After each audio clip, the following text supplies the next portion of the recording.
অনেকদিন পর আজকে আবার একটা নতুন রেসিপি নিয়ে হাজির হয়ে গেছি।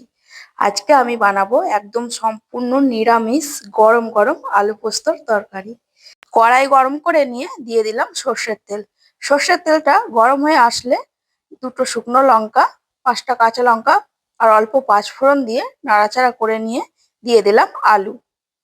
আলুগুলো আমি ভালো করে নাড়াচাড়া করে নিলাম। এরপর অল্প সামান্য হলুদ আর দিয়ে দিলাম স্বাদ মতো লবণ।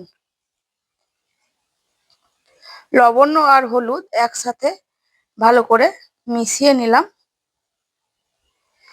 এবং দিয়ে দিলাম টমেটো। একটা টমেটো আলুর সাথে ভালোভাবে ভেজে নিলাম। তারপর দিয়ে দিলাম জল। এইবার গ্যাসটা মিডিয়াম হিটে রেখে আমি এখানে পোস্তটা বেটে নেব।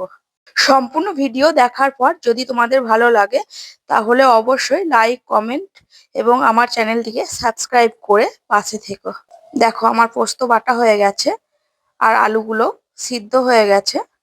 এবার আমি পোস্তটা দিয়ে দেব। পোস্তটা দিয়ে আমি একবার নাড়াচাড়া করেই নামিয়ে দেব, কারণ পোস্তটা আমি বেশিক্ষণ ফোটাবো না। পোস্ত বেশিক্ষণ ফোটালে পোস্তর স্বাদটাও অতটাও পাওয়া যায় না। তো দেখো আজকের রেসিপি গরম গরম আলু পোস্তর তরকারি সম্পূর্ণ রেডি হয়ে গেছে। সম্পূর্ণ ভিডিও দেখার পর কেমন লাগলো তোমাদের অবশ্যই আমাকে কমেন্টে জানিও। টাটা বন্ধুরা।